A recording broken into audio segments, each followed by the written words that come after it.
module, we are going to discuss about the layer architecture, OSI model, TCP/IP protocol suite, layers and functionalities, right? So layer architecture will be useful to reduce the network design, right? So layer, so like sandwich, you all have multiple layers, right? Layer 1, layer 2, layer 3. Like this, in networks, we have different types of layers, right? And each layer has its own responsibility, right?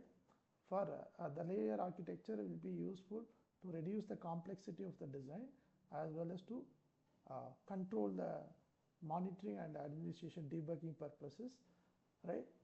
So network management will be very easy if you have a layered architecture, right? So each layer has certain rules, right? Or what you call the protocol, right? So in order to have a smooth data communication possible between two systems, right? So this is how the layered architecture will be used to transfer the data from one end to another end. Say for example, if you are writing a letter to your relatives or friends, right, or colleagues, right? So you'll have certain protocol or certain formats to follow, right? First you have to write a letter, right? Write a letter, put it in an envelope and stick it for security, right? So that no one can access the data uh, available within the letter, right, or content in the letter, right? Then you'll go and drop it in the uh, mailbox, right? Then later the postman will come and collect your letter from the local mailbox to the head office or the local post office, right? From there it will go to head office, right? They'll find the destination address using the to address, right? Using your to address, they'll find the destination address. Then they will forward the letter to the uh, nearest post office from where the destination is located, right? Then from the destination post office, the postman will deliver the letter to the recipient home or mailbox, all right? Then the letter is picked up by the recipient. He will open the envelope and read the content. So this is how the layered architecture. So if anything goes wrong, it is easy for us to identify the error or any other kind of debugging, right? Monitoring will be very much useful if you have a layered architecture like this, right? So with this, we'll move on to the next one, the OSI model. So OSI model was established in 1947 by the International Standards Organization. So OSI stands for Open System Interconnection Model, right? Open System Interconnection Model. So anyone can enter to the network in order to establish the communication or share the resources, right? So in this open system interconnection model, we'll discuss about the layer architecture, peer-to-peer process, and encapsulation models, right? So it was established by International Standard Organization, right? So open system interconnection model was approved by International Standard for Communication Architecture, but most of the networks are still using TCP/IP protocol compared to open system interconnection, because TCP/IP protocol suite was invented way before open system interconnection model, and it has only 5 layers compared to OSI model, right? So it reduced the burden of the network design, right? The 7 layers available in the OSI model is these things. Physical layer, start from physical layer, data link layer, network layer, transport layer, session, presentation, and application layer, right? There are two approaches. One is top-down approach, another one is bottom-up approach. So when you are transferring the data, these layers are functioning as top-down approach. So the message will be, user message will be passed from the monitor or the source to the application layer. Then from there, application to presentation layer, presentation to session and transport, network, data link, and finally physical layer, right? At the receiver side, right, the message will be delivered to the physical layer first, then from there the message will be delivered to the data link layer, network layer, transport layer, and so on, right? So there are two approaches, top-down and bottom-up approach. So this is a simple interaction between the layers in the OSI model, right? So from sender's perspective, the application layer will interface with or interact with the presentation layer. It cannot interact directly with the session layer or transport layer or any other lower layers. It can interact only with the presentation layer. So this is called the layered architecture, right? Similarly, at the receiver side, physical layer can only interact with data link layer, right? The data link layer can interact only with the network layer, right? When it is in a bottom-up approach, it can interact only with the network layer. When it is transferring a data link layer can interact only with the physical layer. This is how the layered architecture will work, right? So the data, this is how the data will be moved from one layer to another layer, right? So extra or redundant bits will be added in each and every layers of OSI model or TCP/IP protocol suite, right? Only at the physical layer, the actual data will be converted to a light signal or electrical signal or electromagnetic signal. It depends upon the physical medium that you are using, right? So this is how a data is being exchanged from the sender to the receiver, right? The application layer is responsible for providing services to the user, and at the same time it is also responsible to interact with the lower layers, right? Lower layer, that is presentation layer. So it will interact with the user interface like web browser, video source, audio source, whatever form it is, right? It will get the input from the user or the program, right? And it will add some extra data or header data. Then it will be passed on to the presentation layer. Similarly, at the receiver side, it will receive the data from the presentation layer. It will remove the header, right? And the message or the data will be passed on to the user interface.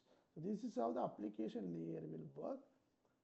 Similarly, the presentation layer is responsible for translation, compression, and encryption. So presentation layer, how you want to present the data to the user or to the session layer, right? While sending a data, presentation layer will convert the data into crypto format or unreadable format, so that the third person or unknown person cannot read your data, interpret your data, right? And at the receiver side, it will remove the header, same, right? And again convert it into the original format for further processing, right? So this is how the presentation layer will work. So the third layer is the session layer. Session layer will be responsible for the control and synchronization activities. So if you want to transfer a data, first it will start a timer to have a synchronization with the client and server, or the sender and receiver. So at what time you have started the communication, at what time you have transmitted the first bit, at what time you have transmitted the second bit. Like this, the synchronization, all dialogue control activities will be recorded, right? So it is the responsibility of the session layer to keep track of all these things. Synchronization and dialogue control, all these activities will be taken care by the session layer. And the next one is transport layer. Transport layer is responsible for delivery of message from one process to another process, right? Process, see, remember, delivery of messages from one process to another process. See, in your computer, you may be running multiple processes, multiple programs. For example, in your browser, you can open multiple tabs, right? One may be using google.com, another one may be using a YouTube, another one may be using a Gmail, right? So when you send a request at google.com, open, right, SRM IST Chennai campus, right? YouTube, at the same time, YouTube also running a video, right?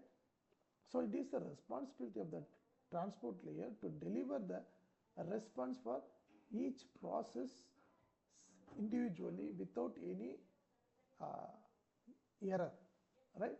So it is the responsibility of the transport layer to deliver the messages promptly to the appropriate process, right? Appropriate process. So our next one is the network layer. Network layer is responsible for the delivery of individual packets, right? Delivery of the individual packets from source host to destination host. So a network layer will only deliver the packets from the source host to the destination host, right? It is not delivering the messages to the appropriate process. It is the responsibility of the transport layer, right?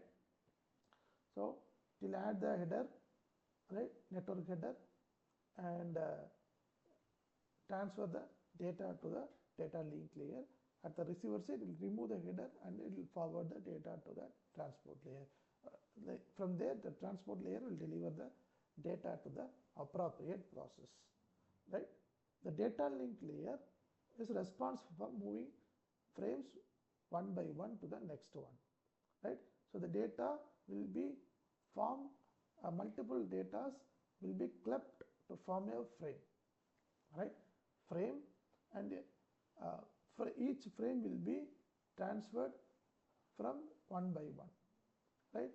From the data link layer to the physical layer at the sender side, whereas at the receiver side, from the physical layer to data link layer, from there it will be passed on to the network layer, right?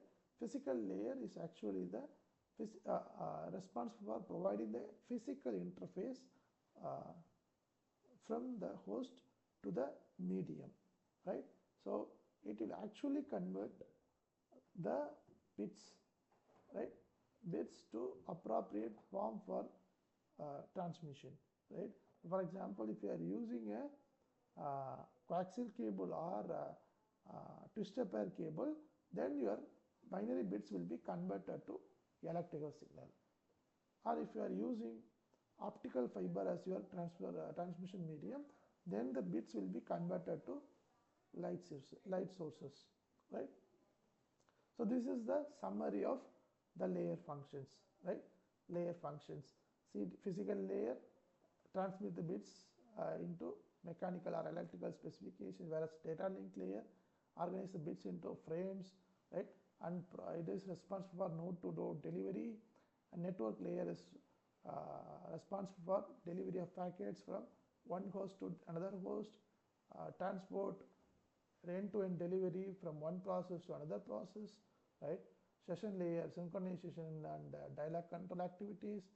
Presentation layer is responsible for conversion, compression, right, encryption, whereas application layer to allow the access to network resources, right? So TCP/IP protocol suite only has 5 layers compared to OSI model, right? It doesn't have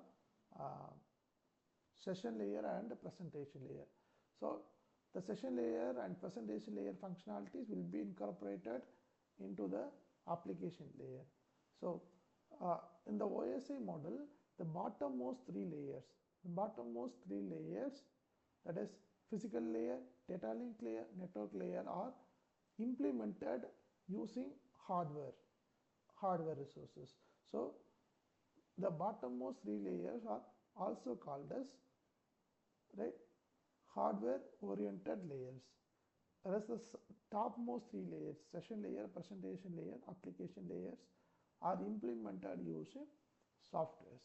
So the topmost three layers are also called as software oriented or software implemented layers, right? So transport layer will provide the interface between the hardware and software, right? Transport layer will provide the interface between the hardware and software layers, right? So transport layer is the heart of the OSI model, right? Whereas the TCP/IP protocol suite didn't have session layer and presentation layer, right? All these functionalities will be incorporated in the application layer itself, right? So in the next session we'll discuss about the IP addressing and addressing table, addressing functions, right? So thank you for everyone for watching my video. If you have any questions, comment below the video. Thank you.